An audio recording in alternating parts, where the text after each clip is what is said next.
जानकी जी ने राम जी के गले में वरमाला पहनाई। सखिया मंगल गान कर रही थी, मंगल गीत गा रही थी। वरमाला होने के बाद में जानकी जी की जो सखियां थी ना, जो मंगल गीत गा रही थी, भजन कीर्तन गा रही थी, उन सखियों ने जानकी जी से कहा कि आपने राम जी को माला तो पहना दी, वरमाला तो पहना दी, पर अब आप राम जी के चरण छुओ, राम जी से आशीर्वाद तो लो। अब आपके वो पति परमेश्वर हैं। माला पहनाने के बाद अब आप उनके चरण छुइए। बहुत कहा सखियों ने चरण छूने के लिए, पर जानकी जी ने राम जी के चरण नहीं छुए। चरण नहीं छुए जानकी जी। और चरण क्यों नहीं छुए, उसका एक कारण है, बहुत बड़ा कारण है, और वो कारण आपको पता भी होगा। मैं आपको बताऊं वो कारण क्या है। जानकी जी राम जी के चरण संकोच के कारण नहीं छू रही हैं। और संकोच कौन सा? जानकी जी ने मन में विचार किया, गौतम तीय गति सुरति करी, नहीं पर सदी पग पान, मन बिहसे रघुवंश मणि, प्रीति अलौकिक जानी। गौतम तीय गति सुरति करी, नहीं पर सती पद पानी। जानकी जी संकोच के कारण राम जी के चरण नहीं छू रही हैं। और संकोच किस बात का? इस बात का। जानकी जी मन में विचार करने लगी कि मैंने सुना है कि इनके चरणों में वो जादू है कि इनको कोई पत्थर भी छू ले तो वो नारी बन जाती है। तो जानकी जी को संकोच ये हुआ कि मैंने भी तो अपने हाथों में हीरे मोती मणियों के कंगन पहन रखे हैं, और ये कंगन भी तो पत्थर के ही हैं। मान लो मैं राम जी के चरण छूने गई और मेरे कंगन राम जी के चरणों से टकराए और कहीं ये कंगन नारी बन गए तो मेरी तो सौत खड़ी हो जाएगी।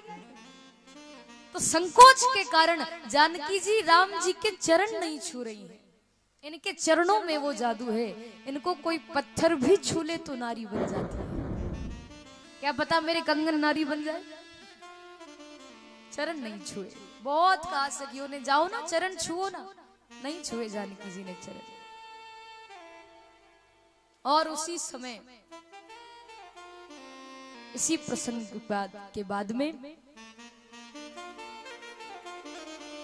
तेहि अवसर सुनी शिव धनु भंगा, तेहि अवसर सुनि शिव धनु भंगा, आयहु रघुकुल कमल पतंगा, आयहु रघुकुल कमल पतंगा, तेहि अवसर सुनि शिव धनु भंगा, तेहि अवसर सुनि शिव धनु भंगा, आयहु रघुकुल कमल पतंगा, आयहु रघुकुल कमल पतंगा, कुल कमल पतंगा। कुल कमल पतंगा। धनुष टूटने की आवाज जंगल में परशुराम जी ने सुनी तो परशुराम जी आए। तेहि अवसर सुनि शिव धनु भंगा, आयहु भृगुकुल कमल पतंगा। परशुराम जी आए, एक हाथ में धनुष बाण लेकर, एक हाथ में फरसा धारण किए हुए। परशुराम जी बड़े क्रोधित हुए, क्रोधित होकर आए, गुस्से में आए परशुराम जी। शांत वेश करनी कठिन, बरनी ना जाई स्वरूप। संतों के समान वेश धारण किए हुए हैं, जनेऊ धारण कर रखी है, एक हाथ में धनुष बाण, दूसरे हाथ में फरसा धारण किए हुए परशुराम जी आए। और जैसे ही परशुराम जी आए तो परशुराम जी को देखकर जितने भी राजा लोग थे ना, वो राजा सब डर गए, क्योंकि उनको परशुराम जी का स्वभाव मालूम था। परशुराम जी बहुत गुस्से वाले हैं, बड़े क्रोधित हैं, छोटी छोटी सी बात पर गुस्सा हो जाते हैं। राजाओं को पता था कि बहुत गुस्से वाले हैं, इसीलिए राजाओं ने परशुराम जी को देखा तो सारे राजा लोग डर गए, और इतना डर गए कि कोई अपने पलंग के नीचे घुसा, कोई अपने तख्त के नीचे घुसा, कोई अपनी कुर्सी के पीछे छुप गया। ऐसा ना हो परशुराम जी देख ले, क्योंकि परशुराम जी का क्रोध इतना बढ़ गया था, किसी को भी देखकर क्रोधित हो जाते। और राजाओं में से किसी को देख लिया, पुरानी दुश्मनी याद आ गई, तो यही परशुराम जी से सब डरते थे। दुबले पतले जो राजा थे ना, वो मोटे मोटे राजाओं के पीछे जाकर छुप गए। अब बेचारे मोटे मोटे राजा कहां जाए?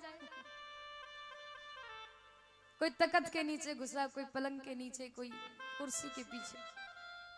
डर गए राजा लोग और एक दूसरे के पीछे छुपने लगे।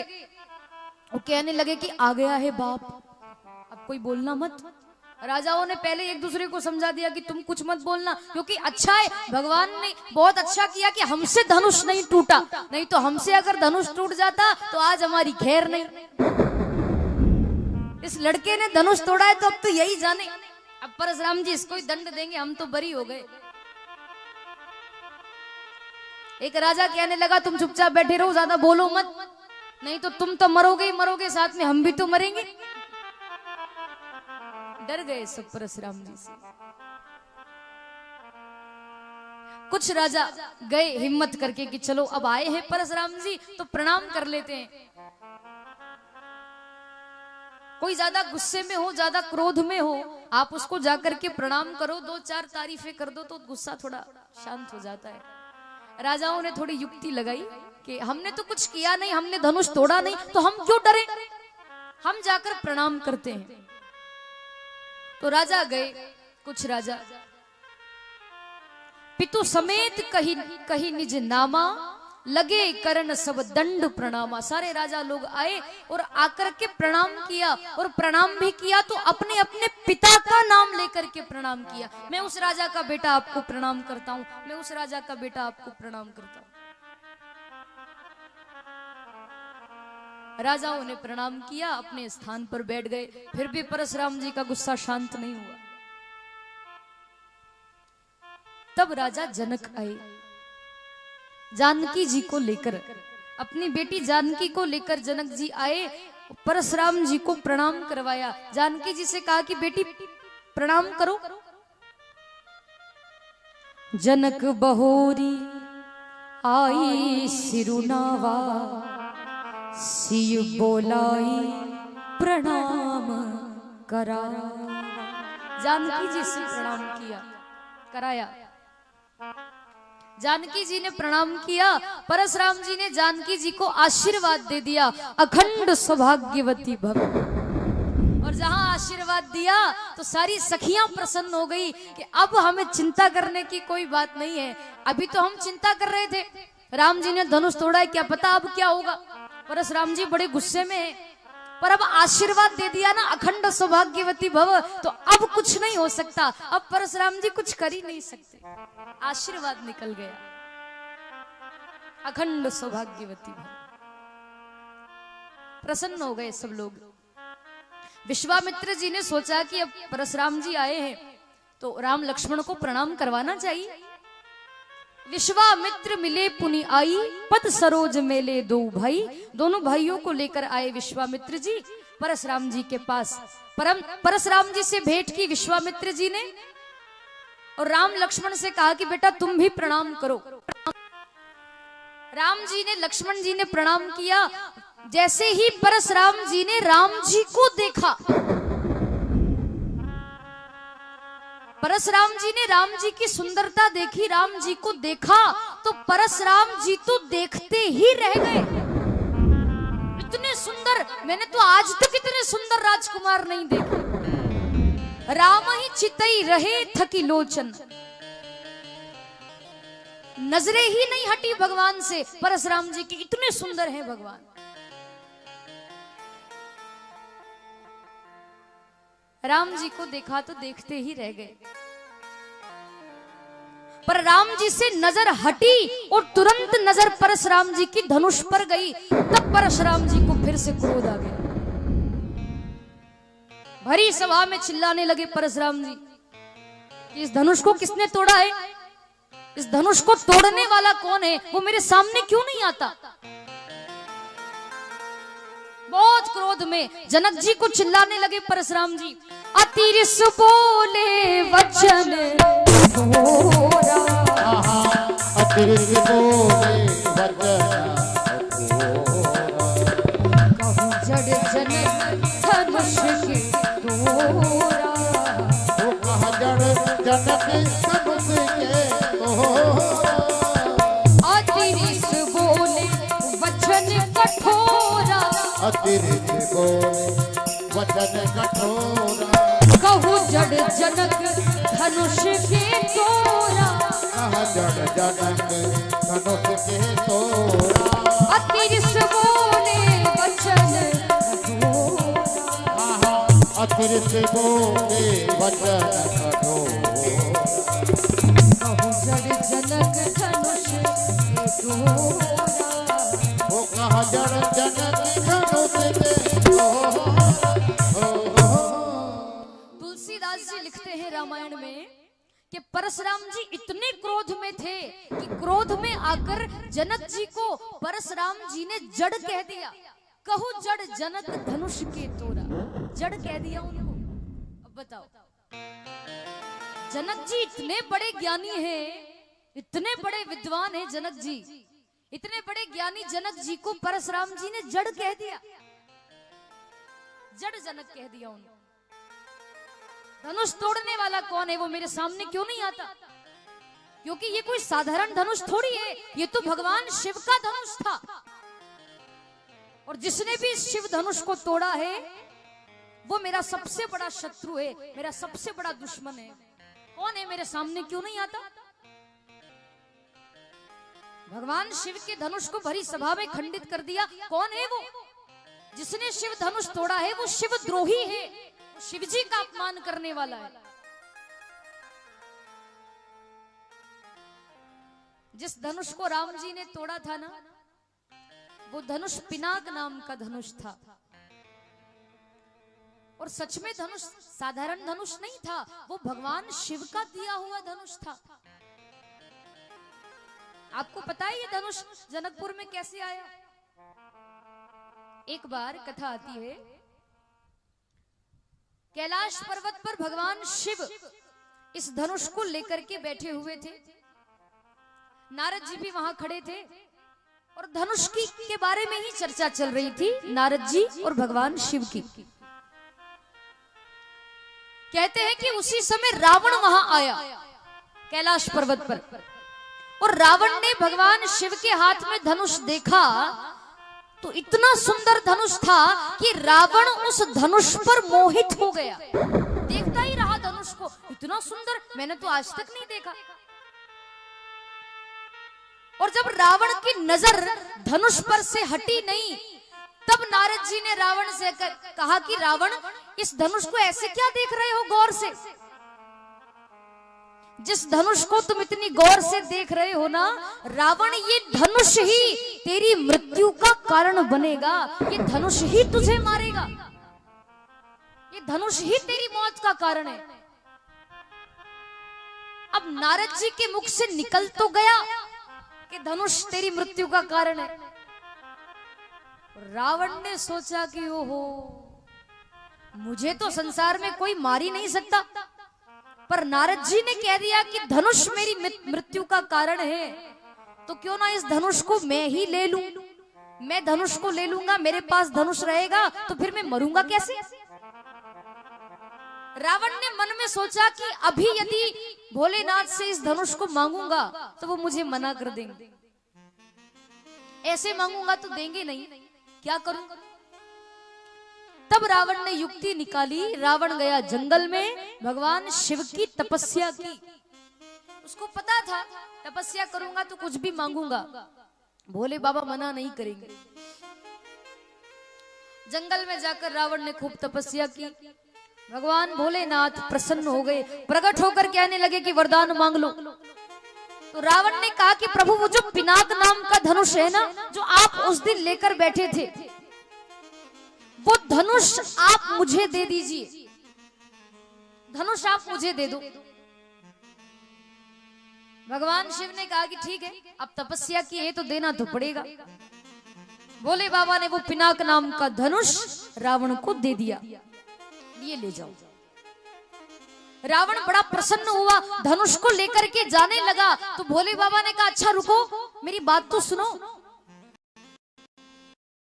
इस धनुष को लेकर तो जा रहे हो, पर एक बात ध्यान रखना, इस धनुष को तुम रास्ते में कहीं नीचे रखना मत, क्योंकि एक बार यदि ये धनुष तुमने बीच रास्ते में नीचे कहीं रख दिया तो फिर ये धनुष तुमसे कभी उठेगा नहीं।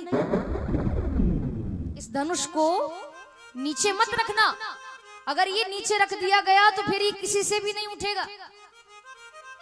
बीच रास्ते में इसे रखना मत। रावण ने कहा कैसी बात करते हो प्रभु, मैं कोई पागल थोड़ी हूं कि धनुष को लेकर जा रहा हूं कहीं भी रास्ते में रख दूंगा। नहीं, मैं लेकर जा रहा हूं धनुष तो लंका में जाकर ही इसे रखूंगा ताकि फिर कोई इसे उठा ना सके। भगवान ने तथास्तु कहा। भगवान भोलेनाथ वहां से अंतर ध्यान हो गए। अब रावण वो धनुष लेकर के चला, लंका की ओर जा रहा था। जनकपुर की सीमा में जब रावण आया तो देवताओं ने आपस में मीटिंग की।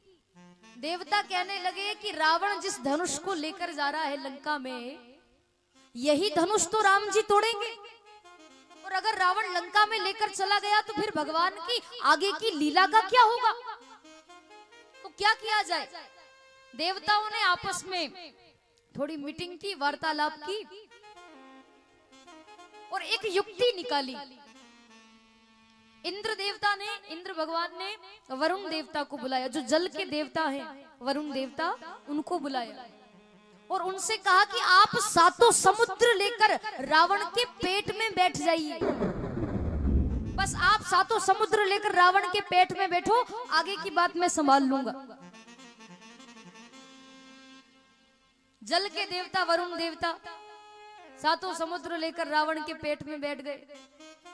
अब जनकपुर की सीमा में जब रावण आया तो रावण को लघु शंका लगी, क्योंकि वरुण देवता बैठे थे ना पेट में, तो रावण को लघु शंका लगी। जैसे ही जनकपुर में आया, कहते हैं कि उसी समय इंद्र ब्राह्मण का रूप धारण करके आए और उस रास्ते से निकलकर जा रहे थे। रावण ने ब्राह्मण बने इंद्र से कहा कि देखो ब्राह्मण देवता, आप ये धनुष थोड़ी देर के लिए अपने हाथ में पकड़ लो, मैं लघु शंका से निवृत्त होकर आता हूँ। और सुनो, आप इस धनुष को नीचे मत रखना, मैं अभी आ जाता हूँ, बस आप थोड़ी देर इसको पकड़ के रखिए, मैं आकर फिर आपसे धनुष ले लूंगा। अब ये तो देवताओं की एक युक्ति थी कि रावण के पास धनुष ना चला जाए, और इंद्र तो आए ही इसी काम के लिए थे, धनुष पकड़ने के लिए, ब्राह्मण का रूप धारण करके। रावण लघु शंका से निवृत्त होने के लिए गया, इंद्र ने वो धनुष पकड़ा। अब रावण को 1 घंटा हो गया,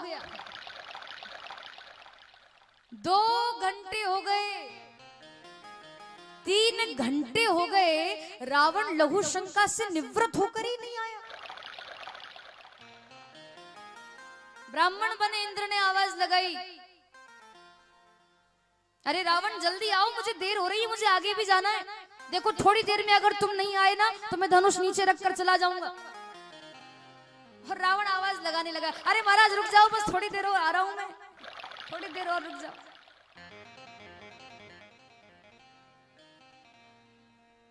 बहुत देर हो गई, जब रावण नहीं आया लघु शंका से निवृत्त होकर, तब ब्राह्मण बने इंद्र ने उस धनुष को जनकपुर में ही नीचे रख दिया और इंद्र अपने लोक को चले गए। थोड़ी देर बाद रावण जब लघु शंका से निवृत्त होकर आया, हाथ पैर धोकर आया, आते से ही कहा कि लाओ ब्राह्मण देवता मेरा धनुष। तो ब्राह्मण देवता तो गायब, इधर उधर देखा तो दिखाई नहीं दिए। धनुष को देखा तो धनुष नीचे पड़ा हुआ था। रावण ने बहुत कोशिश की धनुष को उठाने की, पर रावण से वो धनुष नहीं उठा। और रावण के कोई 2 हाथ थोड़ी, रावण के तो 20 हाथ हैं, 10 सिर हैं, उसके 20 हाथ हैं। 20 हाथों से रावण ने धनुष को उठाने की कोशिश की। अपने 20 हाथ लगाए, 20 हाथों से रावण ने धनुष को उठाने की कोशिश की, पर रावण से वो धनुष नहीं उठा। हारने लगा वो।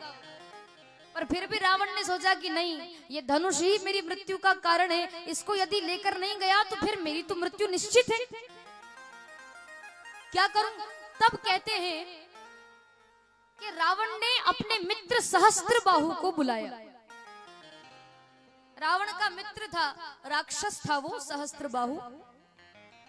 सहस्त्र कहते हैं 1000 को, और बाहु यानी भुजाएं, हाथ। 1000 हाथ थे सहस्त्रबाहु के।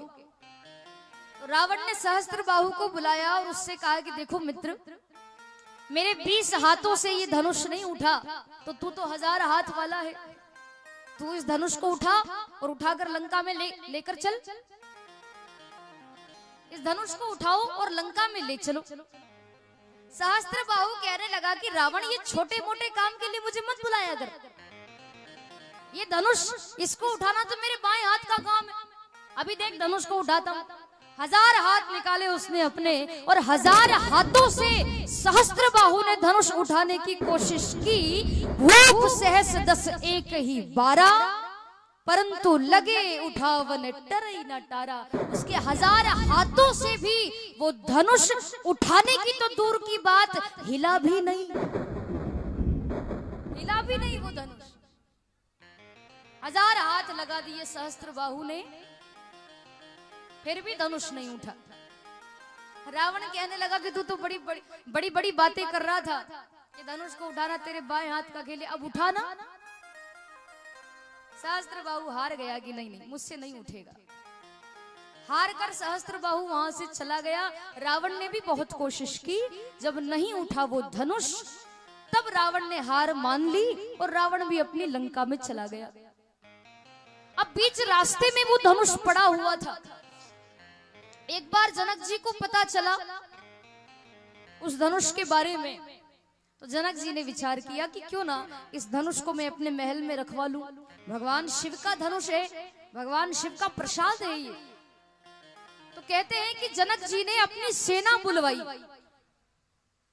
10,000 हाथियों को बुलवाया गया। बहुत भारी सेना थी जनक जी की। उन 10,000 हाथियों की सेना को बुलवाया गया, और 10,000 हाथियों के बल से भगवान का नाम लेकर जैसे ही धनुष को उठाया, तो बड़ी सरलता से वो धनुष वहां से उठ गया, और जनक जी ने उस धनुष को अपने महल में रखवा लिया। अब रोज जनक जी उस धनुष की पूजा पाठ करते। एक दिन कहते हैं कि जानकी जी अपने घर के आंगन में झाड़ू लगा रही थी। जनक जी ने कहा, इधर देखिए, इधर सभी इधर देखो। जानकी जी अपने घर में झाड़ू लगा रही थी। जनक जी ने अपनी बेटी जानकी जी से कहा कि बेटी जानकी, इस धनुष के आसपास भी बहुत कचरा हो रहा है, तुम इसके आसपास भी झाड़ू लगा दो। तो जानकी जी ने धनुष के आसपास झाड़ू लगाया, लेकिन जानकी जी देखती क्या है कि धनुष के नीचे भी बहुत कचरा हो रहा है। तो कहते हैं कि जानकी जी ने बाएं हाथ से धनुष को उठा लिया और दाहिने हाथ से झाड़ू लगाने लगी। जैसे ही ये दृश्य राजा जनक ने देखा, तो जनक जी आश्चर्यचकित हो गए कि जिस धनुष को मैंने 10,000 हाथियों के बल से अपने महल में रखवाया, वो इतना बड़ा धनुष मेरी बेटी सीता ने बाएं हाथ में उठा लिया। उस समय जानकी जी बहुत छोटी थी, बाएं हाथ से एक ही हाथ में जानकी जी ने धनुष को उठा लिया, बाएं हाथ से धनुष को उठाया, दाहिने हाथ से झाड़ू लगाने लगी। जब ये दृश्य जनक जी ने देखा, आश्चर्य में पड़ गए और बस उसी समय राजा जनक ने प्रण कर लिया, प्रतिज्ञा कर ली कि जो भी इस धनुष को तोड़ेगा या जो इस धनुष पर अपना बाण चढ़ा देगा, उसी से मेरी बेटी का विवाह होगा। उसी दिन से प्रतिज्ञा कर। जब मेरी बेटी धनुष को एक हाथ में उठा सकती है, तो ऐसा भी तो कोई योद्धा होना चाहिए जो इस धनुष को उठा सके। बड़े बड़े राजाओं से धनुष नहीं उठा, पर आज राम जी ने वो धनुष, जितनी देर में पलक झपकती है उतनी ही देर में भगवान ने धनुष को उठा दिया। तो परशुराम जी क्रोधित होकर कहने लगे जनक जी से कि ये कोई साधारण धनुष नहीं है, ये तो भगवान शिव का धनुष है। और इतने बड़े धनुष को भरी सभा में इन राजाओं के बीच में किसी ने तोड़ दिया, दो टुकड़े कर दिए, ये तो शिव जी का अपमान हुआ। जिसने भी उस धनुष को तोड़ा है वो सहस्त्रबाहु के समान मेरा शत्रु है, मेरा दुश्मन है। बहुत क्रोधित होने लगे। कौन है जिसने इस धनुष को तोड़ा है, मेरे सामने क्यों नहीं आता? उसी समय राम जी सामने आ गए। भगवान हाथ जोड़ करके खड़े हो गए और राम जी कहने लगे, नाथ शंभुधन भंज निहारा, होय ही क्यों एक दास तुम्हारा। राम जी कहने लगे परशुराम जी से कि गुरुदेव, आप कह रहे हो धनुष तोड़ने वाला कौन है, वो मेरे सामने क्यों नहीं आता? तो मैं आपके सामने आया हूं और मैं ये कहता हूं कि धनुष तोड़ने वाला आपका कोई दास होगा। इशारे में क्या कहा भगवान ने? हो ये ही केयू एक दास तुम्हारा, धनुष तोड़ने वाला आपका कोई दास होगा। और भगवान सही तो कह रहे हैं। राम जी के कहने का भाव ये है कि हम क्षत्रिय हैं, आप ब्राह्मण हैं। हम क्षत्रिय, आप ब्राह्मणों के तो दास है ना, हम क्षत्रिय तो आपके दास हैं। तो भगवान ने डायरेक्ट नहीं कहा कि मैंने धनुष तोड़ा है, पर इशारे इशारे में कह दिया कि धनुष तोड़ने वाला आपका कोई दास होगा। नाथ शंभुधनु भंज निहारा, कोई ही क्यों एक दास तुम्हारा। तो परशुराम जी ने उनके उत्तर में कहा कि अरे राम, तुम कह रहे हो कि धनुष तोड़ने वाला मेरा कोई दास होगा, तो दास तो उसको कहते हैं जो सेवा करे। जो सेवक होता है उसको दास कहा जाता है। सेवक सो जो करे सेवकाई, दास तो वो होता है, सेवक तो वो होता है जो सेवा करे। धनुष तोड़ने वाला मेरा दास थोड़ी हो सकता है। धनुष तोड़ने वाला तो मेरा शत्रु है, वो मेरा दुश्मन है। कौन है वो, मेरे सामने क्यों नहीं आता? अब राम जी ने कह दिया, फिर भी परशुराम जी समझ नहीं पाए। तब लक्ष्मण जी सामने आए और लक्ष्मण जी परशुराम जी की हंसी करके कहने लगे कि महाराज, आप इतने बड़े ज्ञानी हैं, लोग आपको इतना मानते हैं, और मेरे भैया भी आपके सामने बार बार खड़े होकर कह रहे हैं धनुष तोड़ने वाला आपका कोई दास होगा, धनुष तोड़ने वाला आपका कोई दास होगा। आपको समझ में नहीं आती एक बार में बात?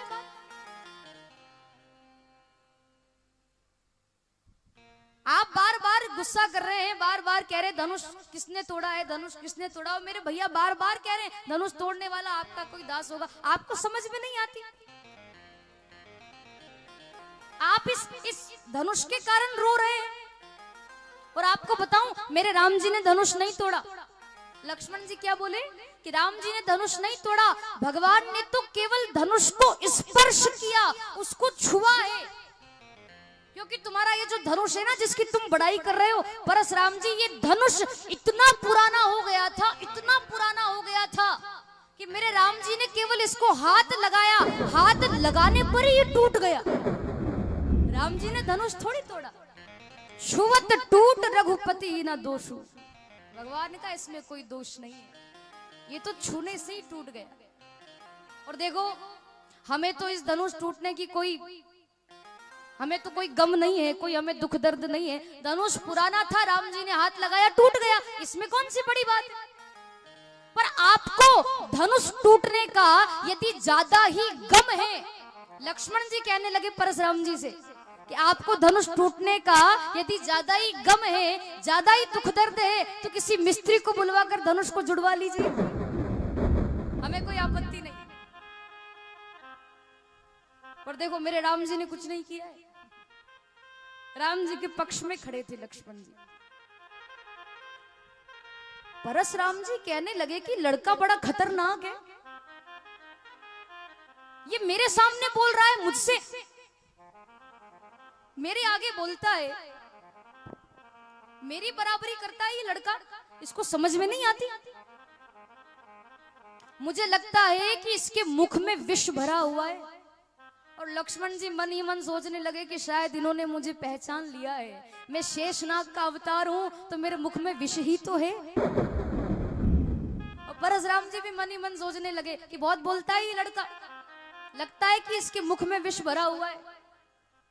और लक्ष्मण जी भी समझ गए कि इन्होंने मुझे पहचान लिया। परशुराम जी कुछ कहते और लक्ष्मण जी तुरंत उनकी बात काट देते। और परशुराम जी को बड़ा क्रोध आता, और फिर राम जी समझा देते कि अरे गुरुदेव, ये तो अभी बच्चा है, इसकी बातों पर कहां जाते हो। लक्ष्मण जी कहने लगे परशुराम जी से कि एक बात बताऊं मैं आपको, आप तो इस धनुष के कारण रो रहे हो, ये धनुष टूटने पर आप यहाँ आ गए हो, इतना क्रोध कर रहे हो, इतना चिल्ला रहे हो। ये तो एक ही धनुष राम जी ने तोड़ा है, ये एक ही धनुष तोड़ा है भगवान ने तो, पर बचपन में ऐसे कई सारे धनुष हमने तोड़े। ऐसा नहीं है कि राम जी ने एक ही धनुष तोड़ा, हमने तो कई धनुष तोड़े। हमें धनुष तोड़ने का अभ्यास है, और हमने तो आपके सामने भी कई धनुष तोड़े, तब तो आपकी हिम्मत नहीं हुई बोलने की, और आज आप इतना क्रोध कर रहे हैं। परशुराम जी कहने लगे तुमने कब धनुष तोड़ा हमारे सामने। लक्ष्मण जी कहने लगे लो सुन लो। एक बचपन की कथा याद दिला दी परशुराम जी को। लक्ष्मण जी कहने लगे, कथा आती है, एक बार परशुराम जी ने सभी राजाओं से युद्ध किया और राजाओं से विजय प्राप्त कर ली, सब राजाओं को जीत लिया उन्होंने। जितने बड़े बड़े योद्धा थे, बड़े बड़े राजा थे, उन सब पर विजय प्राप्त की। और उनके पास में जो अस्त्र शस्त्र थे, जो उनके पास में हथियार थे, वो सारे हथियार, सारे अस्त्र शस्त्र, धनुष बाण, ये सब इकट्ठा करके परशुराम जी अपने आश्रम में लेकर आ गए। और जिन जिन राजाओं से युद्ध किया था उन सब के अस्त्र शस्त्र ऐसे इकट्ठे करके जमा दिए, ढेर लगा दिया शस्त्रों का। कई सारे हथियार, धनुष बाण सब इकट्ठे कर लिए, बहुत बड़ा ढेर लगा लिया अपने आश्रम में। लेकिन उन शस्त्रों का, उन अस्त्रों का, उन धनुष बाणों का पृथ्वी माता को वजन लगने लगा। एक ही स्थान पर इकट्ठे थे ना, तो बहुत सारा वजन पृथ्वी माता को लगने लगा, भार लगने लगा।